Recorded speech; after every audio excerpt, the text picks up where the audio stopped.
Jimmy, what do you think of Steve's team so far? Doo-doo! Not an ideal start, that's all I'll say. I don't think I've ever ranked this bad in any year I've done Sportsdeck, even the first season. So this is not good. Talked about wanting to reach top 10 this season, but I probably have to lower those expectations now. It's only been 1 week. But I guess that's also a good thing, that it's only been 1 week. Plenty of season left, so just gotta bounce back from this. I realized I forgot to show how much cash I had left the last video, but here it is, 384k in the bank. The only change I made from last video was Davion Mitchell to Tyrese Maxey, who's starting for the Sixers while Ben Simmons gets himself mentally ready to play. So the team pool was good against the Lakers and Kings, but struggled against the Clippers. Dinwiddie was fantastic against the Pacers. That carried the bulk of his score, and Maxey was good in the 3 games he played. Shooting guard, Jaylen Brown. I was close to trading him to Booker before he played, because I wasn't sure he was listed as questionable, and then he went off against the Knicks. Unreal game from JB, and I thought, man, he's in for a big week. What a start. Instead, he goes backwards. Negative points against the Raptors, didn't play against the Rockets, and it ends up looking pretty disastrous. So that's not good. Giddey and Green, both of them great. At center, Joel Embiid. He wasn't 100%. He was dealing with knee soreness and was questionable for a couple of games, but thankfully he played all 3 and got us a 91. We'll take it. And on the bench, Precious was very good. Small forward was a shambles. Chris Middleton, okay against the Nets, good against the Spurs, but I said I was worried about the Heat game, and it actually went worse than I thought it would. He ended on 6 Dream Team points, and that really killed his overall score. And OG, man, I knew it was risky picking a mid-pricer, but gee, I didn't expect him to brick so much, especially the first 2 games. He was much better against Dallas, but foul trouble killed his momentum. But yeah, not a good week overall for OG. And on the bench, Scotty Barnes was very good. And power forward, Giannis was so good against the Nets, but a little underwhelming for the rest of the week. And Randall, couldn't be happier to have started with him. Fantastic week from him. And Mobley on the bench, really good.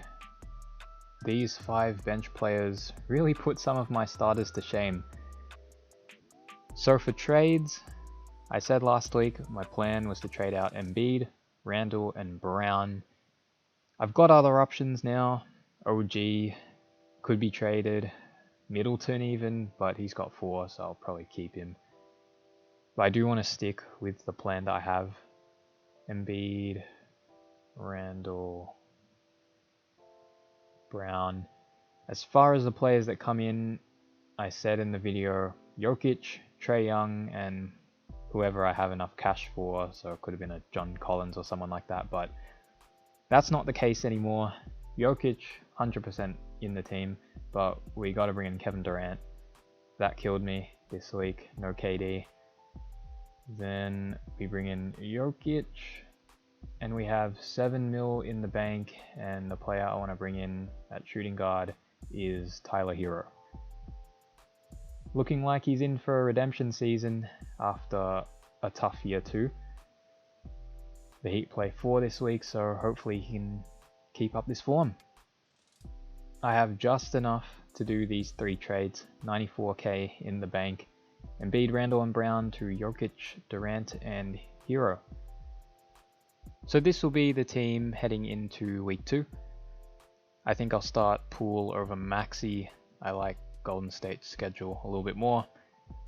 I would love to start Barnes or Mobley, but structure just doesn't allow it, so it's gonna have to stay this way with them on the bench. I'm gonna captain Jokic, and yeah, just hope for the best. Week 2, a lot of teams play 4, so there's plenty to choose from when it comes to trading. Atlanta, Charlotte, Portland, they all play 4 the next 3 weeks, so players from those teams might be ones to look at.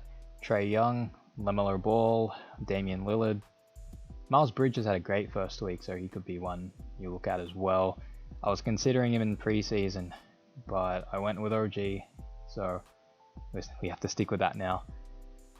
The Pacers and Lakers have a bunch of 4s from weeks 2 to 6. So if you don't have Sabonis already, he'd be a great pick. Same with LeBron and AD, obviously. Wouldn't go near Russ. The Clippers from weeks 3 to 7 have a bunch of 4s. So like I said before, PG is absolutely on the radar. You could bring him in this week even, because his price is going to skyrocket. So if you want to bring him in at his current value, definitely trade him in this week. New Orleans have a bunch of 4s from weeks 2 to 7, so Ingram might be one you consider. But for week 2 alone, you could pretty much pick any star player. KD if you don't have him already, Luka, Jokic, Jimmy Butler even. But there is the star player factor you gotta consider, because regardless of schedule, star players are going to get their buckets. For example, this week, PG plays 3, Ingram plays 4.